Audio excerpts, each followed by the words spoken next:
Halo. Dobrý den, budeme si povídat o tom, jak tatínka milujeme. Milujeme ho daleka, ale jinak tebe a nikdo nemá tak chtělýho tatínka, jak je pan Lukáš tatínek.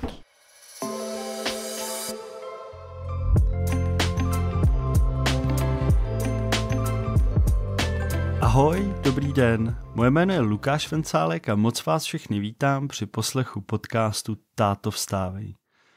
Podcastu, ve kterém budeme společně objevovat rodičovství. V rámci téhle úvodní epizody bych vám chtěl předat 3 věci. Proč by vás měl podcast zajímat a o čem vůbec bude, kdo jsem já, jaká je moje motivace podcast nahrávat a nakonec bych vám chtěl říct, jaký bude zhruba formát podcastu. Tak jo, díky moc, že posloucháte a jdeme na to. První věc, proč by vás měl podcast vůbec zajímat? Když už tuhle úvodní epizodu posloucháte, asi patříte mezi rodiče, kteří nad rodičovstvím přemýšlí a kteří si k němu schání informace, což je naprosto úžasný. Já bych chtěl tímhle podcastem vytvořit takového koncentrovaného průvodce rodičovstvím. Chci sdílet naši rodinnou cestu, naše úspěchy i neúspěchy, aby vaše vlastní cesta byla o chlup snadnější a přehlednější. Zároveň se chci věnovat těm stále nevyřešeným, ale přesto naprosto zásadním tématům rodičovství, na který je všude tolik názorů, že je ve finále těžký se v nich vyznat. A nebo naopak tématům, který jsou natolik automatický, že jejich důležitost ani nevnímáme. Přitom můžou být pro psychickou nebo fyzickou pohodu našich dětí naprosto zásadní. No a tohle všechno budu sdílet optikou táty, takže možná i v malinko přijatelnějším formátu pro otce. Pro mě osobně je tohle téma nesmírně důležitý, úplně zásadní, protože jsem tátou 4,5letý holčičky Karolíny a 5měsíčních dvojčat Erika a Olivera a chci pro ně být nejlepším možným tátou. Obecně si myslím, že je problém rodičovství ten, že si spousta lidí, včetně mě, minimálně na začátku myslí, že ho zvládnou tak nějak intuitivně.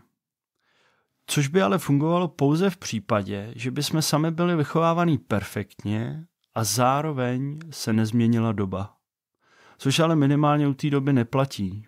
My jako rodiči řešíme úplně jiné věci, než řešili naši. Ten kontext je často mnohem složitější, víme mnohem víc informací o tom dítěti, o jeho mozku, o tom, jak se vyvíjí. A proto je potřeba se rodičovství učit. A to je strašně důležitý si uvědomit. A já bych chtěl být tím hlasem, který vás bude procesem učení a objevování rodičovství provázet. Pokud vás něco z tohohle zaujalo, pak jste na správném místě. Vítejte u podcastu Táto vstávej, kde společně objevíme, jak se stát lepšími rodiči pro naše děti. To je tak nějak k tomu, o čem podcast bude a teď bych se vám chtěl představit. Jsem Lukáš Vencálek a jsem softwarový vývojář. Moje profese souvisí s tím, že jsem hodně pragmatický a konstruktivní člověk, snažím se nad vším přemýšlet a všechno rozebírám. Mám to štěstí, že mám naprosto úžasnou ženu, která o všem přemýšlí se mnou a se kterou diskutujeme rodičovství, výchovu a všechno kolem křížem krážem. A která mě teda nejen v rodičovství pomohla otevřít oči.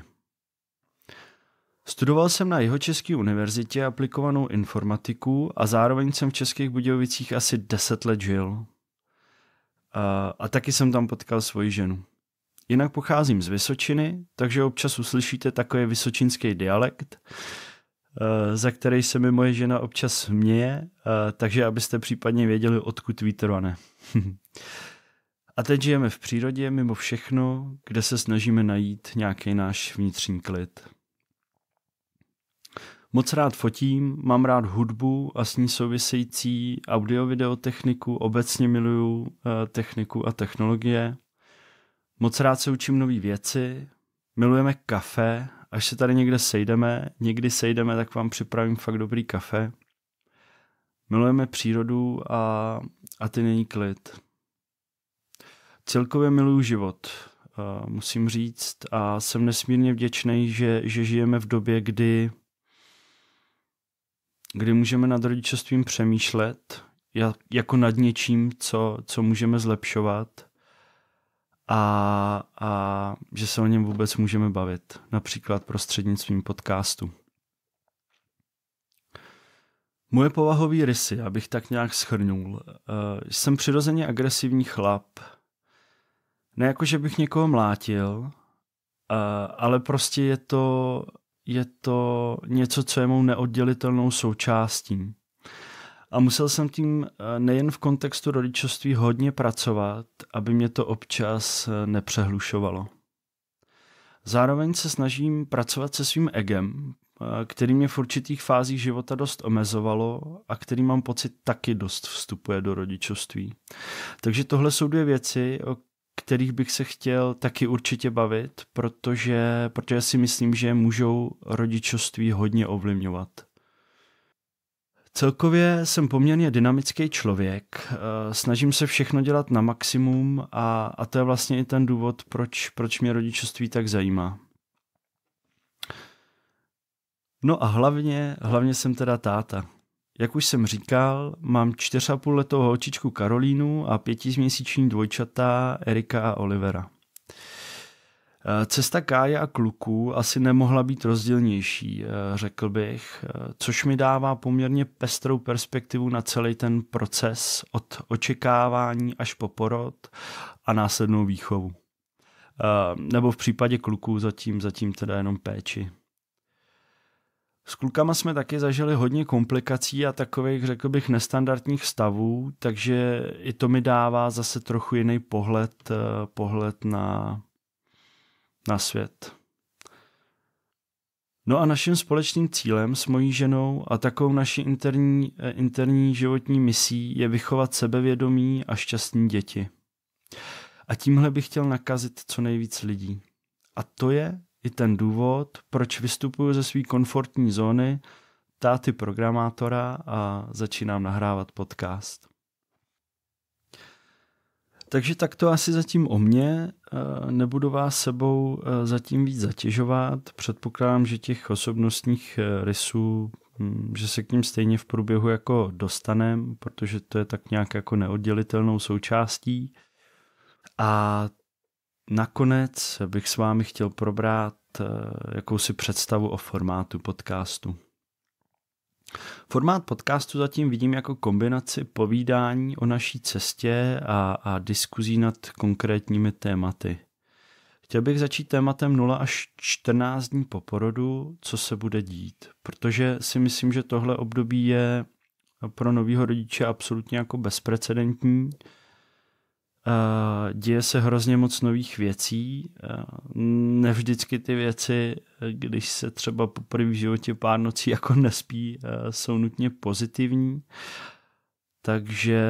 takže bych se o tom rád pobavil a protože si myslím, že to může být pro nový rodiče přínosný, když uslyší, jak to může probíhat a na co si dát třeba pozor, eventuálně něco naopak tolik neřešit. Zároveň bych byl celkově hrozně rád, kdyby tu se mnou občas byla moje žena, nebo my jsme úplně původně zamýšleli tenhle podcast společně, ale tím, že toho má žena teďka s klukama hrozně moc, tak uvidíme, nakolik to bude reálný. Každopádně prostě sil už by toho k rodičovství jako obecně i možná k nějaký vlastní genezi měla jako hrozně moc co říct, takže doufám, že to občas zapadne, ale zatím asi se nemůžeme upínat na nějakou velkou pravidelnost.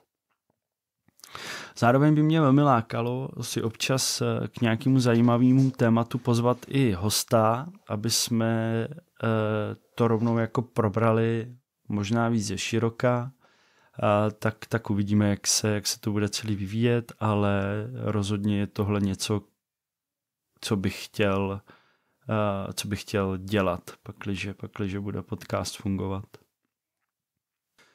Takže co se týče formátu, zatím asi takhle. Pokusím se podcast vydávat alespoň jednou za 2 až 3 týdny. To si myslím, že je taková moje reálná možnost. Už jsem to jednou zkoušel, ale zrovna jsme strávili 2 týdny s klukama po nemocnicích, takže to úplně nevyšlo. Zároveň jsem ten podcast na začátku koncipoval trošku jinak, takže vlastně i tenhle díl je teďka přehranej a upravený s nějakou mou finální vizí. Kdyby vás něco zaujalo nebo napadlo, nebo vám to naopak přišlo celý jako úplně blbej nápad, budu moc rád, když mi napíšete na lukas@tatovstavej.cz.